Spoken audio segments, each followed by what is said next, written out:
Мына менің алып қойған ұрықтарым, Құда қаласа осыларды сеуіп шығам. Мына шавель, мынау бархатница, мынау богатая невеста, мынау шырмауық гүлдерінің бір түрі. Мінекей, осы гүлдерді Құда қаласа егем. Мынау портулаки, махровый портулаки. Мына клематис дейді, білмеймін, бұл өсе ме өспей ме, бірақ ұрығын шашып қоя салам, көрем. Өссе өсті, өспесе оны көреміз. Мынау астра, салат, кинза, рукола, укроп, жусай, петрушка. Осылардың бәрін егіп қойсам ба деп жатырмын. Шавель, ұрықтарын алып келдім. Құда қаласа осылардың бәрін жерге шашамыз. Бір-екі айдың көлемінде, бір айдан кейін уже есігіміздің алды өте керемет болып, жап-жасыл болып, алуан түсті гүлдер болып, керемет болып кетеді деп ойлаймын.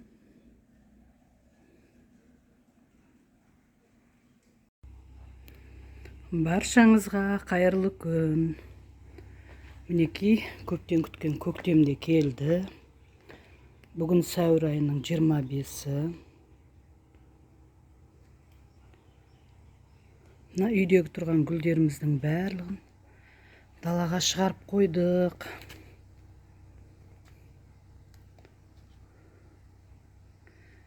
Әлі ештеңке еккен жоқпыз жерімізге. Мына шие гүлдеп, уже түйіндеп жатыр. Біраз өзгерістер болып жатыр. Өткенде мына ыдыстарға гүлдердің ұрығын шашып қойып едім. Мінекей енден шығып жатыр. Бұл портулаки. Енден шығып жатыр, шыпырлап, мінекей. Традисканцияны егіп қойғам шеттеріне. Бұлардың бәрі шыққаннан кейін көшет қылып алып, егіп, басқа жерлерге қондыратын боламын. Мына традисканцияның түрлері. Әйтеуір қыстан аман есен алып шықтық. Мына түрлері мынау ғой, көлеңкеде тұрып, сорайып, түрлерінен түр қалмаған. Мен Құда қаласа әдемі болады деп ойлаймын. Мына гүл өзі көп жылдық гүл ғой. Биыл өзі шығып, осындай әдемі болып өсіп тұр. Жайқалып. Құда қаласа гүлдейді. Мінекей, шиелер гүлдеп, гүлін төгіп, осылай түйіндеп жатыр. Құда қаласа енді шиеден варенье, компот жабатын боламыз. Көктемнің аты көктем ғой. Даланың иісі деген керемет. Міне қой қорамыз. Қой қорадағы қойлардың бәрін саттық. Біз тек қана қыста ұстаймыз қойды. Ал жазда басқа тірліктермен айлансамыз. Мынау лимон сияқты шөп, жылда өз шығады. Шайға қосып ішсеңіз, лимонның дәмі шығады. Өте әдемі. Мынау біздің сирен гүліміз. Біздің сирен гүліміздің түсі ақ. Бұл да гүлдеп, уже гүлін төгіп жатыр. Өткенде әдемі болып тұрады. Сол кезде түсіріп алу керек еді. Уже гүлдері төгіліп жатыр бұның да. Мына жерлеріміздің бәрін тазалап, аударып.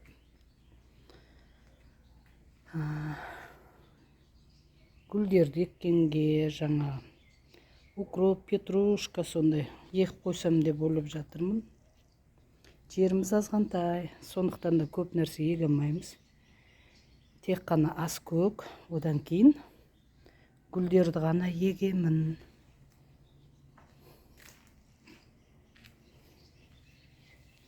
Мына жағынан күшті болып көрініп тұр екен сирендеріміз. Әдемі болып гүлдеп тұр. Қараңыздаршы, иісі деген бұрқырап. Вообще керемет. Иісі керемет.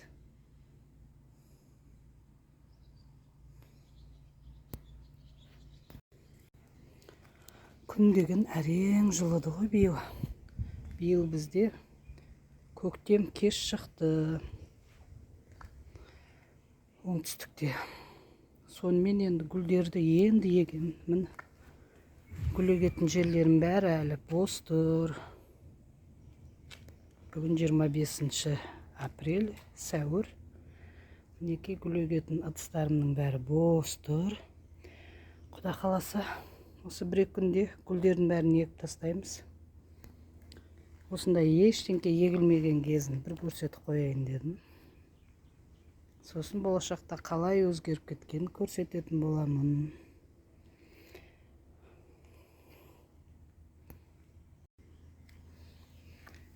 Далада өсетін осындай өрмелейтін гүлдердің бір түрі. Осыны еккеніме 2-3 жыл болды. Дым көтерілмейді. Биыл ғана мін әдемі болып көгеріпті. Өз ана жерге жатып қалған ғой. Барлық жері тамырланған. Өз көбейіп жатыр.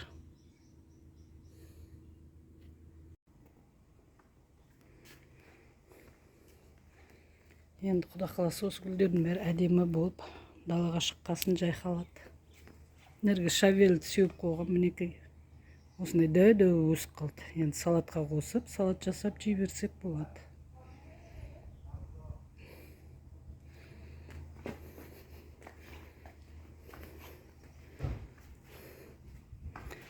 Үйдегі гүлдердің бәрін далаға шығардым. Үйімізге күн онша жақсы түспейді. Сондықтан да мына гүлдердің түрлері онша әдемі емес. Әлі бұлай жөндеп, артық бұтақтарын алып, топырақтарын ауыстырып, ондай жұмыстарды жасамадым. Енді жөндейміз. Пока осы далаға шығарып қойғаныма 2-3 күн болды. Өздерін керемет сезініп тұр гүлдер.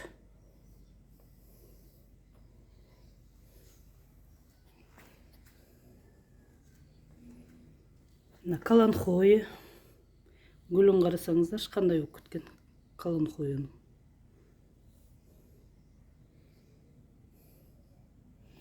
Традисканцияны суға салып дайындап қойдым.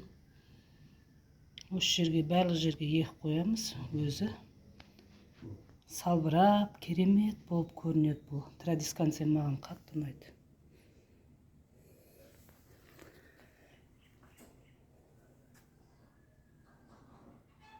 Мінекей.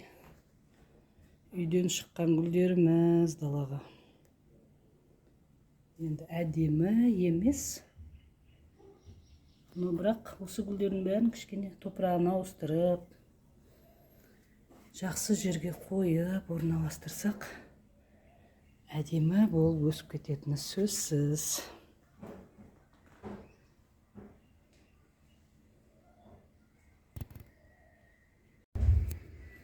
Мінекей осындай қысқаша обзор жасадым гүлдеріме. Егерде сіздерге менің бүгінгі көрсеткен осы қысқаша видеом ұнап жатса, лайк басып тіркеліп кетуді ұмытпаңыздар. Көріп тамашалағандарыңызға көп рахмет.